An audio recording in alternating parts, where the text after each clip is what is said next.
मेरा नाम आशीष गुप्ता है और मैं जीविका आश्रम पिछले कुछ समय से कोशिश रह रही है जीविका आश्रम को बनाने की, संवारने की और उसमें गतिविधियों को संवारने की कोशिश कर रहे हैं पिछले कुछ समय से। लगभग 7-8 साल पहले ये परिसर में हमने रहना चालू किया था। इंद्राना के पास गांव से नज़दीक है, एकदम बाहर लगा हुआ, जो कि जबलपुर शहर से लगभग 30 किलोमीटर की दूरी पर है। इसमें हम लोग ये एक कोई कहना चाहिए एक पूरी पुराने हमारे जो गुरुकुल हुआ करते थे उन गुरुकुलों की तरह का एक पारिवारिक प्रयास है, जिसके माध्यम से हम लोग भारतीयता को समझने की कोशिश कर रहे हैं।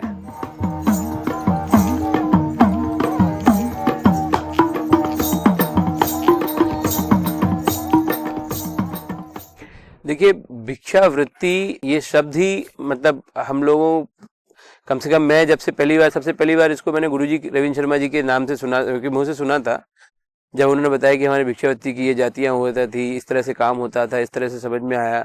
और मेरा एक लंबा समय जो है लाइवलीहुड प्रमोशन के काम में रहा है, लाइवलीहुड प्रिजर्वेशन और उनका संवर्धन में। तो जब हमने इनको देखा कि इस तरह की जातियां भी रही हैं, इस तरह के काम धंधे भी रहे हैं, तब बड़ा माथा ठनका कि हम लाइवलीहुड प्रमोशन के नाम पे केवल आय बढ़ाने की बात तो कर रहे हैं, लेकिन उन लाइवलीहुड के माध्यम से समाज में कुछ एक रोल हुआ करते थे, उन रोल्स के बारे में कोई बात नहीं कर रही है। लाइवलीहुड प्रमोट तो करना है तो इन लोगों की भी लाइवलीहुड प्रमोट की जा सकती है, इन काम धंधों की तरह से भी की जा सकती है। तो ये काम धंधे हमारे यहाँ इस तरह के रहे हैं, भिक्षावृत्ति के माध्यम से समाज में बहुत तरह के काम चलते थे, जहां हम भिक्षावृत्ति को जैसे गुरुजी हमको परिभाषा के रूप में बताते हैं कि वृत्तियां 3 प्रकार की होती हैं। पहली वृत्ति है करुण वृत्ति, दूसरी वृत्ति है वैश्य वृत्ति और तीसरी वृत्ति है भिक्षावृत्ति। तो पहली दूसरी वृत्तियों का वैश्य वृत्ति और कर्म वृत्ति का हमारे यहाँ पे जो योगदान रहा है वो भूमि को समृद्ध करने का, समाज को समृद्ध करने का योगदान रहा है। लेकिन भिक्षावृत्ति का योगदान उससे कहीं ज्यादा था। उनका योगदान इस चीज में था कि समाज में समृद्धि ही सब कुछ नहीं है, समृद्धि से ऊपर भी बहुत कुछ है, और उस समृद्धि से निर्लिप्तता का जो गुण है हमारे अंदर, वो बड़ा अनूठा गुण है। तो ये जो सारी जातियां रही हैं हमारे साथ में, जो समृद्धि से निर्लिप्तता का गुण सिखाने वाली जातियां रही हैं, इन जातियों का ये समागम था और इन जातियों की समाज में बहुत बड़ी भूमिका थी। तो चिंता से चतुराई घटे, दुख से घटे शरीर, पाप करे से लक्ष्मी घटे, कही गे दास कबीर। हमारे मानस को ऊपर उठाने में इनका बहुत बड़ा योगदान था। कला के माध्यम से, अध्यात्म के माध्यम से, शिक्षाओं के माध्यम से ये हमारे समाज में हमारा मानस ऊपर उठाया करते थे। और ये भिक्षावृत्तियां जातियां एक प्रकार से लुप्तप्राय हो रही थी। सौभाग्य ये है कि संपर्क में इस तरह के लोगों से आए जिससे पहली बात समझ में आया कि भिक्षावृत्ति होती क्या है। फिर उन्हीं के माध्यम से ऐसे लोगों के भी संपर्क में आए जो ऐसी भिक्षावृत्ति वाली जातियों को जानते थे, ये भी जानते थे कि ये काम अभी है, बहुत ही छोटे रूप में है, लेकिन है। तो ये लगा कि भाई जीविका आश्रम से जुड़े जितने हमारे साथी हैं, खासकर युवा साथी हैं, ये पूरी व्यवस्था को कम से कम एक बार अपनी आंखों से देख लें, समझ लें। उस उद्देश्य से ये भिक्षावृत्ति उत्सव किया गया था, जहां अलग अलग तरह की जातियों के, भिक्षावृत्ति जातियों के लोग आए हुए थे और उन्होंने अपने प्रदर्शन किए, उनके ऊपर बातचीत हुई और लोगों के प्रश्न और समाधान किए। अपने अपने जो भी उनके प्रश्न थे उनसे बातचीत करके देख के उसका समाधान हुआ। तो इस तरह का हमारा पर्पस था भिक्षावृत्ति उत्सव का।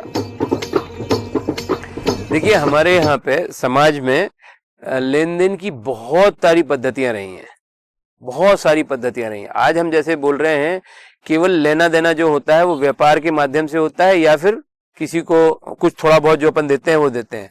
लेकिन हमारे यहाँ लेने देने की ढेरों पद्धतियां रही जिनके माध्यम से धन का हस्तांतरण होता था, जिसमें दान, दक्षिणा, भिक्षा, सीधा, मान, मर्यादा, शकुन, न्यौछावर, ऐसे बहुत तरीके हुआ करते थे।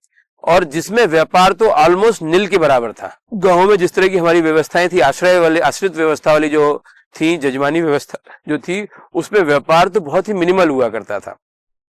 तो ये जो इतनी सारी व्यवस्थाओं में भिक्षा एक बहुत बड़ा चीज होती थी, जहां हम अपनी संपत्ति का, अपने हिस्से का कुछ हिस्सा, और ये सबके हकदार अलग अलग होते थे। दान के हकदार अलग होते थे, भिक्षा के हकदार अलग होते थे, दक्षिणा के हकदार अलग होते थे, शगुन न्योछावर, इन सब के पूरी बकायदा व्यवस्थाएं थी कि कौन किसका हकदार है। कारीगरों का हम मान करते हैं, जो हमारे रिलेटिव्स वगैरह हैं, रिश्तेदार वगैरह हैं, इनके साथ मर्यादा रखी जाती है।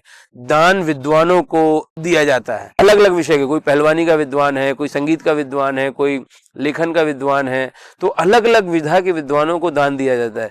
भिक्षा जो है दीक्षित लोगों को दी जाती है, जो एक तरह की दीक्षा टाइप की लिए है, दीक्षित हैं कि ये काम करने के लिए हम यहाँ पे, तो वो बहुत तरह से साधु सन्यासी ये सारे लोग रहे हैं जिनके जिनके और उसके अलावा भिक्षावृत्ति की बहुत सारी जातियां रही हैं जिनके माध्यम से ये काम होता रहा है।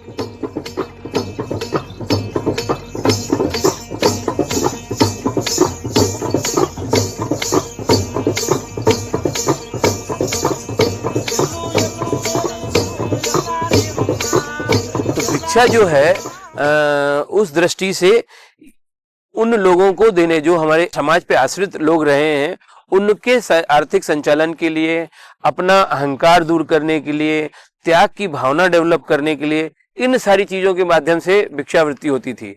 और सबसे बड़ी चीज जो होती थी भिक्षा के साथ में कि ये एक व्यवस्थित समाज की बहुत व्यवस्थित व्यवस्था के अंग थे।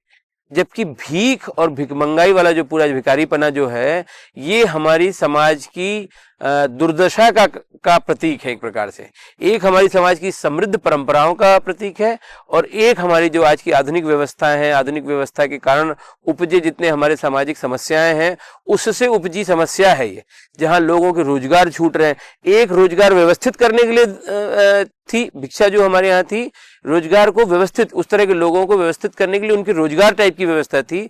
जबकि ये भिक्षा जो है, जो आज के हिसाब से भिखमंगाई है, ये इस तरह के लोगों की है जहां इनके रोजगार छिन गए हैं, कुछ करने के लिए मजबूर हैं, कुछ नहीं करने के लिए मजबूर हैं।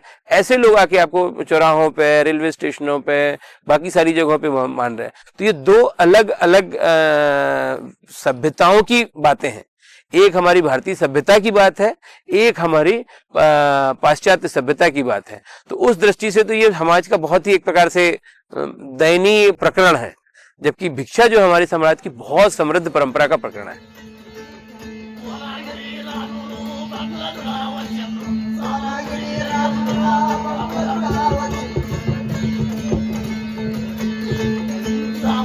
भिक्षावृत्ति वाली जो हमारी परंपरा रही है, उसके कई पक्ष हैं। कथा कहानी एक पक्ष है, केवल एक पक्ष है। कला भी हम बात कर लें पूरी, तो भी केवल एक पक्ष है कि बड़े कलाकार लोग हैं, जो आज फोक आर्टिस्ट के नाम से लोक कला चल रहा है, उसमें उनके वही पक्ष को बस तो वो किया जा रहा है ना कि ये गीत है, ये संगीत है, ये चीज है। लेकिन यदि इसकी हम विस्तार में जाएं तो इनके कई पक्ष हैं। ये हमारे लोक शिक्षक भी हैं, जो हमको अलग अलग तरह से चीजें बताते हैं। ये हमारे अध्यात्म की बहुत तरह की चीजें सॉल्व करने वाले लोग हैं। हमारी जो बहुत सारी मेंटल प्रॉब्लम्स जो आज के समाज में जो आ रही हैं, स्ट्रेस, ये वो, उसके रिलीव करने वाले हैं। फिर मेंटल द्वंद्व जो हैं, डिलेमास जो हैं, जो व्यक्ति के रूप में जीवन के अलग अलग पड़ाव पे अलग अलग तरह के द्वंद्व आते हैं। किसी को कभी लगता है कि नहीं भाई, ये मुझे नौकरी करना है, या ये काम करना है, या वो काम करना है। परिवार में बहुत तरह के द्वंद्व आते हैं। अपने व्यक्तिगत महत्वाकांक्षाओं को लेकर बहुत से द्वंद्व आते हैं। इन सारे द्वंद्वों का इलाज भी एक भिक्षावृत्ति वाले लोग होते थे। जब 2-2, 4-4 घंटे इनकी कहानियां चलती थी, कथाएं चलती थी, उससे हम जो मैसेज ड्रॉ करते थे वो बहुत ऊंचा। तो ये कला के माध्यम से और इन सारी चीजों के माध्यम से हमारे मानस को ऊपर उठाने का काम करती थी, बहुत ऊपर उठाने का काम करती थी। हमारी मानसिकता कैसी रहेगी, क्या होगा, उसको उधर उठाने की बात करते थे। तो ऐसे बहुत सारे पक्ष थे जो ये करते थे। केवल कथा, केवल कहानी, केवल कला, ये उसका केवल मनोरंजन, ये उसका एक पक्ष होगा। इन सब को एक साथ जो जब आपके पास में पहुंचती है, इसके और दूसरे 2-3 फैसेट्स थे, वो ये कि ये घर में पहुंच के होने वाली चीज थी। ये आपको गूगल में तो आपको ये है कि आपको you have to draw this thing, है ना। एक पुश और पुल फैक्टर होता है ना। आप एक तो आपको ऊपर पुश की जाती है और एक आपको पुल करना होता है। तो पुल में तो आपको बहुत सारी चीजें फंसे रहते हैं, आप बहुत सारी चीजें चाह के भी नहीं कर पाते हैं। But if it is pushed on you, तो आप उसको बाध्य हो एक प्रकार से वो देखने के लिए, वो करने के लिए, वो सारी चीजें होने के लिए। तो ये गांव में उस तरह से चीजें होती थी कि ये गांव में पहुंच रही हैं, गाना बज रहा है, आपको सुनना ही है भाई, आप ऐसा नहीं कर सकते कि मैं कान बन के वो करके बैठूंगा। तो ये बहुत अच्छे तरीके से ये हमारे सिस्टम में, तो ये केवल वो बस नहीं है, इसीलिए एआई या सिनेमा या मूवीज या बाकी सारे चीजें भी ये उस चीज को रिप्लेस कर पाए, इसमें तो मुझे बहुत ही तरह का, उसके एक पक्ष को कर सकता है। जब हम कथा कहानी बात कर रहे हैं तो एक है, कला की बात कर रहे हैं तो एक है, जब हम उसके मनोरंजन का एस्पेक्ट देख रहे हैं तो एक है, लेकिन वही एक एस्पेक्ट नहीं है, इतने सारे एक साथ वो एस्पेक्ट पूरे करते हैं। इसलिए उसको मतलब यदि हम इसको रिप्लेस कर रहे हैं तो वो उसका बहुत ही लोअर वर्जन से रिप्लेस कर रहे हैं, ऐसा बोल सकते हैं, लोअर अल्टरनेटिव से उसको रिप्लेस कर रहे हैं, ऐसा होगा वो।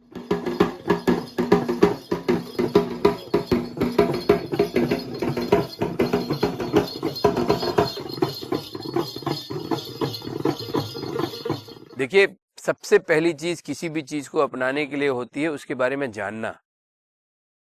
जब आप जानेंगे उसको विस्तार से, उसकी गहराइयों में उतर के, तब अपनाने या ना अपनाने की बात तो तब आती है।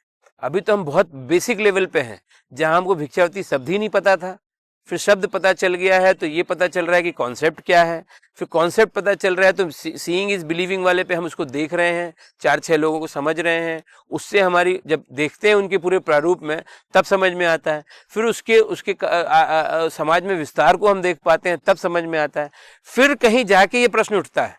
अदरवाइज तो बहुत शैलो प्रश्न है ये, जब तक मतलब उस प्रश्न के अधिकारी भी नहीं है ऐसा बोला जा सकता है, प्रश्न पूछने के अधिकारी भी नहीं है, क्योंकि उस चीज को उस लेवल तक पहुंचना है। फिर जब तक आप खुद नहीं ना समझ पाए, मैं बता भी दूं तो ये बताने जैसे वाली बात होगी, तो जब तक हम उसको, तो गुरुजी इस चीज के लिए बहुत बढ़िया शब्द बोलते थे, जैसे वो होता है स्मृति जागरण।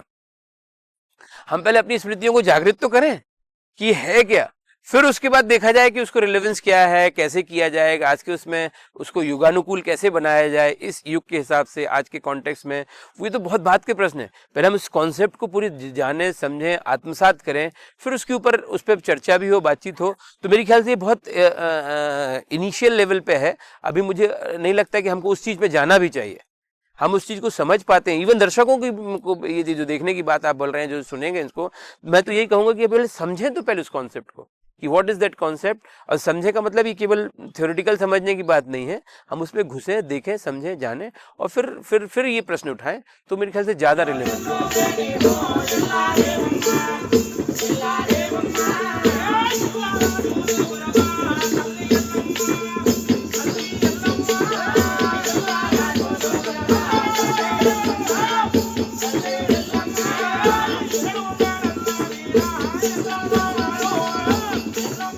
देखिए, पॉइंटर्स तो हमारे पास हैं, मतलब जीविका आश्रम की सारी चीज़ें देख रहे हैं, वो पॉइंटर्स हैं। गुरुजी की भिक्षावती के ऊपर काफ़ी लंबी चौड़ी बातचीत है, उसको हम देखें।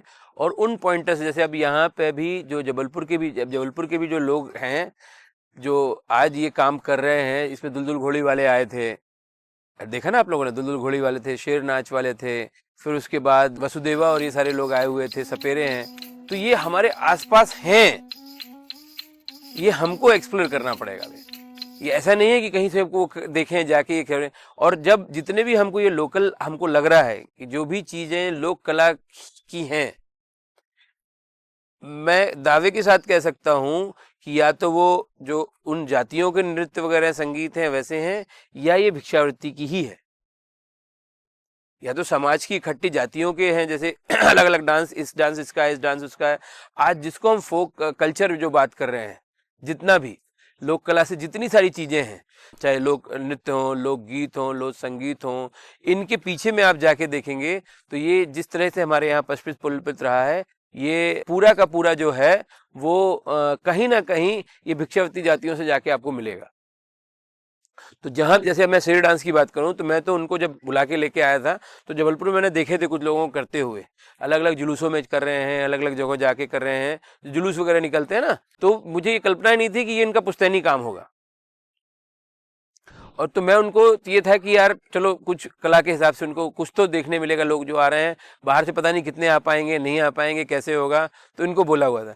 जब उससे बात की तो वो बता रहा है कि हम 8-10-15 पीढ़ी से वो जानता है कि वो कर रहा है, तो इसका मतलब है कि उसका पुश्तैनी काम ही है वो, और उसी तरह से उसका जीवन यापन भी हो रहा था, वो भिक्षावती। लेकिन आज हम उसको देख रहे हैं तो वो या जो बड़े भी आर्ट फॉर्म है, लंगा है,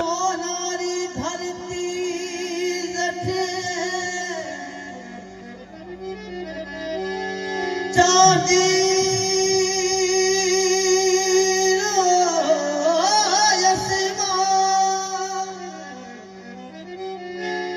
रंगी रंगीलो रस भरो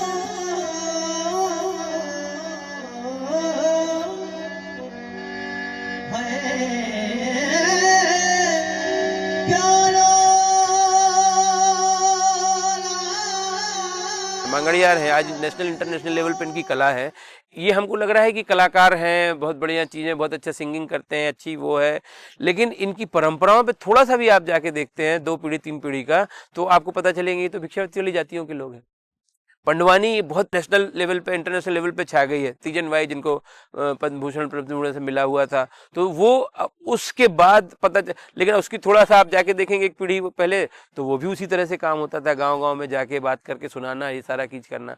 यहाँ वसुदेवा लोगों का, वो अभी मध्य प्रदेश में बुंदेली का अभी धीरे धीरे चल रहा है, तो बुंदेली गायन बहुत ज्यादा फेमस होता चल रहा है, उसमें पूरे वसुदेवा लोग, लेकिन उसकी थोड़ा सा आप मतलब थोड़ा ही है, इसमें ऐसा कुछ नहीं है। आप नाम भी सुन रहे हो अभी, वसुदेवा है, कालबेलिया है, जैसे लंगा है, ये आप कहीं भी चले जाएंगे राजस्थान में, तो कल्चरल नाइट होगी तो कालबेलिया होगा ही होगा।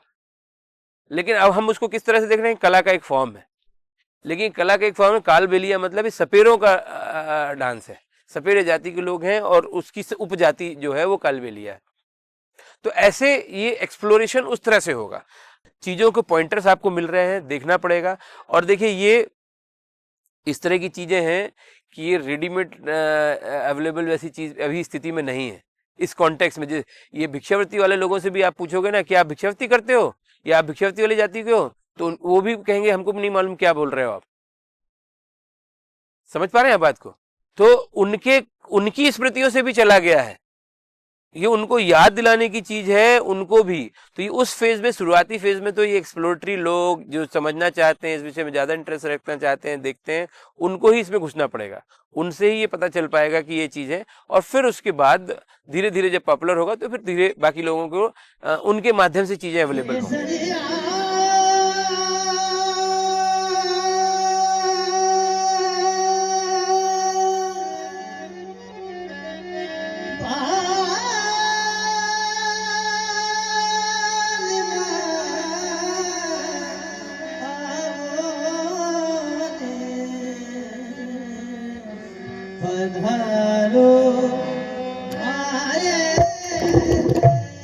देखिए भिक्षावृत्ति की हमारे यहाँ पे ढेरों जातियां होती थी। जहां हम बात कर रहे हैं ये सुबह से लेकर रात तक का जो पूरा चीज है, ऐसा माना जाता है कि लगभग 7-8 हजार जातियां रही हैं, अलग अलग समय पे अलग अलग तरह की चीज लोग होते थे। तो इनका जो रूटीन एक मोटा मोटा जो होता था, इस तरह से रहता था कि हमारा दिन भर का समय, हमारे यहाँ क्या है देखिए, हम अध्यात्म की बातें करने वाले लोग नहीं रहे कि अध्यात्म बैठ के पढ़ लिए, ऐसा होता है, वो करना है, ये चीज है। आध्यात्मिक जीवन शैली कैसी हो, इस पे ज्यादा फोकस था। और आध्यात्मिक जीवन शैली का मतलब क्या है कि जो हमारी अध्यात्म में प्रिस्क्राइब चीजें हैं, सुबह उठना है, रात्रि को ऐसा करना है, दिन भर आप संगीत के साथ में रहें, क्योंकि प्रकृति में यदि देखें कितनी तरह की आवाजें हैं।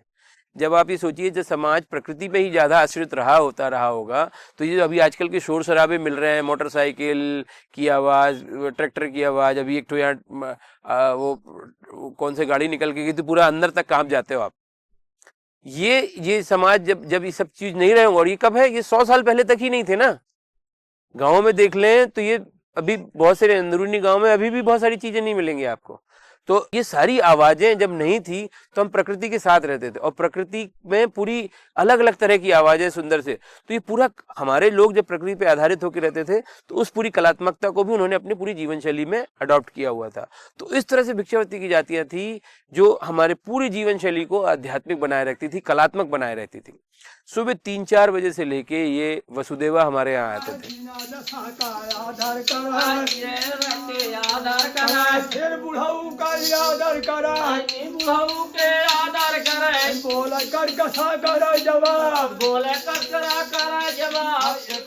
और ये बहुत ही बढ़िया वेश धारण करके निकलते थे, आप लोगों ने इस बार देखा हुआ होगा। तो ये सुबह से लेके अपने वाद्य यंत्रों के साथ में एक बढ़िया सा सारंगी होती थी और करताल होता था, उनको बजाते हुए अरे मोरे राम सारे घरों में जा जाके वो बजाया करते थे और उनकी आवाज से लोग उठते थे।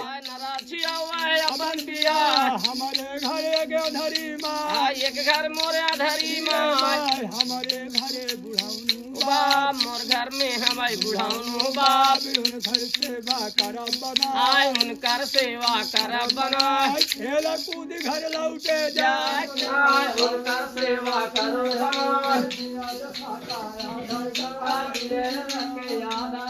सुबह उठाने का काम ये काम करते थे। उनके जाने के बाद जैसे अपने आंध्रा का देखा तेलंगाना कितने सारे लोग आए, फिर बाल संतड़ू करके एक लोग आते थे। ध्यान रखो।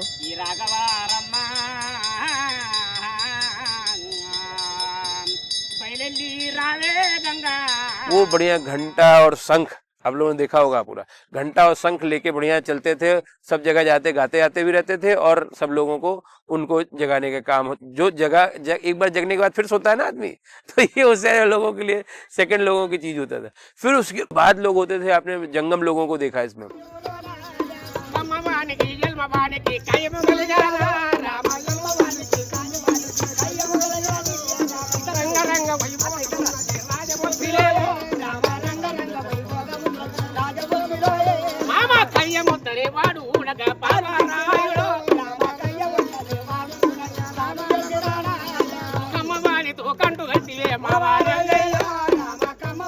जंगम लोग आते थे, उसके बाद हरिदास लोग आते थे, उसके बाद हरबोले यहाँ पे चलते हैं वो लोग आया करते थे। तो ये सुबह 3-4 बजे से लेके 7-8 बजे का समय ये लगातार इस तरह के लोगों से भरा रहता था। 8-9 बजे के बाद जब सब लोग अपने अपने काम पे लगते थे, जहाँ जहाँ जो किसान वहाँ चलेगा, जो खेती वेती में काम करने हैं, तो घरों में बुजुर्ग रह गए हैं, बच्चे रह गए हैं, कारीगर लोग रह गए हैं, क्योंकि कारीगरों की कार्यशाला तो वहीं होती थी। तो इन सब का मनोरंजन करने के लिए दुनिया भर के दूसरे तरह के लोग आते थे। तो कभी सांप लेके आने वाले होंगे, कभी भालू लेके आने वाले, कभी बैल लेके आने वाले, कभी गधे लेके आने वाले, घोड़े लेके आने वाले, रीछ लेके आने वाले, गाय, अलग अलग तरह की गाय, गोसाई सबके समाज होता है ये, अपने यहाँ वो आए थे ना नाथपंथी, तो ये गायों को लेके बहुत रेयर गाय जो होती, किसी की 3 सींग है, किसी की 5 टांगे हैं, किसी की कुबड़ निकल गई है, तो ऐसे जो गाय रहते थे उनको लेके घूमने वाला एक समाज होता था, गोसाई होता था। करतब दिखाने वाले होते थे, नट दिखाने वाले नट वाले जो होते थे, जादू दिखाने वाले लोग होते थे। तो ऐसे पूरे दिन भर सुबह 9-10 बजे से लेके शाम को 5-6 बजे तक कोई ना कोई आता ही रहता था। और जब भी वो जिस मोहल्ले में पहुंचता, जिस गांव में पहुंचता, जिस मोहल्ले में पहुंचता, 1-1.5-2 घंटे का उसमें सेशन होता ही था। तो हर दिन कोई ना कोई 1-1, 2-2, 3-3 लोग ऐसे आते रहते थे। तो ये होते थे। फिर उसके बाद जब शाम को आके भोजन पानी हो गया, ये हो गया, तो जाति पुराण सुनाने वाले बहुत लोगों की आते थे। तो जाति पुराण जो होता था, हमारे यहाँ हर जाति का पुराण होता है, जिसमें उसकी विरदावली, वंशावली, उसके बारे में, उसकी सृष्टि से, उत्पत्ति से लेके, जैसे आज हम लोग वो वंश लेखन वाला देख रहे थे। तीने ऊपर लख 4 मटे नक्षत्र माला, तीने ऊपर लख 4 ब्रह्मा मुख पड़े सिंगाड़ा, तीने ऊपर लख 4 बैठा महादेव सुर ज्ञानी, 7 ऊपर 7 तिल सवदे लोक अखंड, ऊत पत तो अहंकारती हुई, 3 तो गुण हुआ, सतो गुण, तंबो गुण, रजो गुण, सतो गुण, विष्णु जीरो वो, तंबो गुण। सृष्टि की उत्पत्ति से उसमें कहानी होती है, सृष्टि उत्पत्ति कैसे हुई, पृथ्वी की उत्पत्ति कैसे हुई, फिर उस जाति की उत्पत्ति कैसे हुई, फिर उस जाति में कौन कौन लोग आया। तो इस तरह से पूरा जाति पुराण चलता है। इनका दूसरी जातियों के क्या क्या संबंध है, क्या अंतर संबंध है, कब कौन सी चीज इसमें बार कर दी गई, ये एक बार ये घटना घटी तो उसके बाद से ये संबंध उनसे टूट गए, ये घटना घटी तो ये संबंध उनसे जुड़ गए। ऐसे भी उसमें किस्से कहानियां आती हैं। और वो किस्से कहानियां सुनते सुनते उनका पूरा, और ये जैसे बुर्रा कथा वाले लोग थे, वीरनालू लोग थे, वीरनालू यादव लोगों को जाति पुराण सुनाने वाले लोग हैं। और इनका जब जाति पुराण सुना तो ऐसा नहीं कि यादव लोग ही बैठ के सुन रहे हैं, यादव लोगों पे आश्रित है, उनकी भिक्षा उनसे मिलेगी, लेकिन ये नहीं है कि यादव लोग ही बस सुन रहे हैं, पूरे गांव के लोग बैठ के सुनते थे, क्योंकि उसमें उनकी दूसरी जातियों से संबंध, अंतर संबंध पता चलता था, उस जाति का बाकी लोगों को पता चलता था क्या रोल्स रिस्पॉन्सिबिलिटी और क्या चीजें हैं। तो ऐसी हमारी जो आइडेंटिटी क्रिएट करने के लिए दुनिया भर की चीजें होती थी। तो दिन भर इस तरह से हमारा काम जो है वो कभी ना कभी कोई ना कोई जाति का सुना। गांव में आसपास में 360 जातियां यदि रह रही हैं तो आप सोचो 360 में डेली एक तो कम से कम एवरेज भी मान लें 1 साल का, तो एक जगह तो एक दिन तो आएगा ही आएगा ना। और फिर इनकी कहानियां एक दिन नहीं खत्म होने वाली होती हैं, एक आ रहे हैं तो 2-2 दिन, 5-5 दिन, 4-4 दिन, 7-7 दिन ऐसे रहते थे। फिर महाभारत, यक्षगान, रामायण, इनकी कहानियां सुनाने वाले लोग अलग हुआ करते थे। तो बहुत तरह से ये सारा चीज होता था। जैसे मैं कल जिक्र कर रहा था ना कि इतनी डिटेलिंग में होती है, जो तुम कथाएं और संस्मरण पूछ रहे थे, कि गुरुजी एक बात बताते थे कि एक बार वो कहीं पे गए किसी गांव में, तो कोई आए हुए थे इस तरह की कथा सुनाने वाले। तो जो कथा वो सुना रहे थे वो नायिका के विवाह का प्रसंग चल रहा था, जो नायिका थी। तो वो लगभग 8 भोजन करके 7, साढ़े 7, 8 बजे करीब बैठे और सुबह 4 बजे तक वो कथा चली। और उस पूरी कथा में, कथानक में कितना प्रसंग आया कि नायिका तैयार होकर देहरी क्रॉस की, इतना। अब ये 8 घंटे की जो कथा रही है उसमें क्या होगा? नहीं तो है तो इतना ही कि आप तैयार होकर चली गई भाई नायिका, ये तो एक सेंटेंस में बोला जाता है। लेकिन वो नायिका का रूप, लावण्य, वो सारा चीज उसमें चर्चित है। फिर रूप लावण्य होने के बाद उसमें कितने तरह के उसने स्नान का तरीका बताया कि कितने तरह के स्नान होते हैं, किस तरह के स्नान करने से क्या होता है, कितने तरह के उपटन लगाए जाते हैं, उपटनों से क्या चीज होता है। फिर उसके बाद 16 तरह के श्रृंगार जो हमारे बताया गया है, वो 16 श्रृंगार कौन कौन से होते हैं, हर श्रृंगार के बारे में फिर डिटेल से कि भाई ये मेहंदी यदि आप लगा रहे हो तो मेहंदी कितने प्रकार की होती है, किस पेड़ से कितनी कौन सी मेहंदी निकलती है, उस मेहंदी का क्या किस संदर्भ में उसको यूज करना चाहिए, और मेहंदी लगाने के अलावा वो और क्या क्या चीज में उपयोग में आती है, फिर उससे क्या फायदे होते हैं, क्या नुकसान होते हैं। क्योंकि बहुत सारी जैसे कुछ मेहंदी ठंडी करती है, कुछ गर्म करती है, तो वो सारा कुछ भी उसमें वर्णन होता है। फिर कितने तरह की उसमें डिजाइन निकाली जाती है, क्या क्या लिखा जाता है, और किस किस मौकों पे कौन कौन सी बड़े लोगों ने क्या क्या, जो पुरानी नायिकाएं रही हैं, रानियों ने, इनने उनने, देवियों ने, उनके विवाह के किस तरह की उन्होंने मेहंदी लगाई, ये सारे प्रसंग उसमें आते हैं। तो उतने सी चीज में फिर इसी तरह से आपको यदि बेड़ी पहनना है, सिंदूर लगाना है, आभूषण पहनना है, उनके वर्णन एक 1.5। तो अपने आप में ये पूरा का पूरा प्रसंग एक इंसाइक्लोपीडिया टाइप का हो जाता है। सारी चीज जानकारियां उसमें मिलती हैं, इतनी सारी जानकारियां मिलती हैं, और उस जानकारियों को आप आए दिन सुनते रहे तो आपके अंदर घर बैठे आप ज्ञानी बनते हैं। हमारे यहाँ विद्वान बनने से ज्यादा महत्व ज्ञानी बनने को दिया है। विद्वान में तो ये होता है कि आप पढ़ के उस विषय के ज्ञाता हैं, लेकिन ज्ञानी ये होता है कि उसको आत्मसात करके रखता है, उस चीज पे व्यवहार उस तरह से करता है। तो ये हमारे यहाँ पे लोगों को विद्वान बनाने के बदले सीधे ज्ञानी बनाने पे जोर दिया गया। तो उसके तहत ये सारी चीजें चलती। सपेरे का ही एक छोटा सा देख लें, या रीछ का देख लें। सपेरा आता है, कितने तरह के उसमें सांप होते हैं, उस कौन सा सांप जहरीला है, कौन सा नहीं जहरीला है, किसके काटने से क्या होता है, उसके लक्षण क्या है, पता कैसे चले कि काटा है कि नहीं काटा, उसके निशान कैसे बनेंगे, लक्षण क्या है, आसपास के क्षेत्र, क्योंकि सपेरा लोकल ही होता है तो आसपास के क्षेत्रों में उसका नाम, लोकल नाम क्या है उस सांप का, उसके हिसाब से उसको पहचान क्या है, वो जब सांप घर में आया तो उसको निकालने के तरीके क्या हैं, किस तरह से उसकी गतिविधि होती है, किस तरह वो पलटता है, किस तरह वो जाता है, तो उसको कैसे हमको कहाँ घुस के बैठ सकता है, वो सारी चीजों पे बात होती है। फिर ये भी बात होती कि किस नाक पे ये लक्षण के, तो कहानियां चलती हैं। फिर जो आप बात कर रहे थे कि तक्षक नाक था, तो उसमें तक्षक नाक के ऊपर में उसकी रानी ने सिंदूर फेंक के मारा, मतलब पूरे 16 श्रृंगार के, इसलिए उसमें दुनिया भर के कलर आ गए। तो वो कलर, उस तरह की कहानियां भी चलती हैं कि कौन सांप के पीछे किस तरह के कारण से कैसा दिखता है वो। जैसे गिलहरी की कहानी चलती है ना कि उसमें रामचंद्र जी ने हाथ फेर दिया था जिसके गिलहरी है, ऐसे बाकी चीजों की भी कहानियां चलती हैं कि किस हिसाब से कैसे वो हो गया। तो ऐसे बहुत सारे प्रसंग हैं, ये घर में पहुंच के आपको ये सारी जानकारी देने वाले, तो उस सेंस में लोक शिक्षक, घर पहुंच ग्रंथालय जिसको आप बोल रहे हो, घर में पहुंच के आपको जानकारी दे रहे हैं, और दुनिया भर की चीजें कला के विभिन्न पक्षों पे होते होते ये चीजें हो जाती है।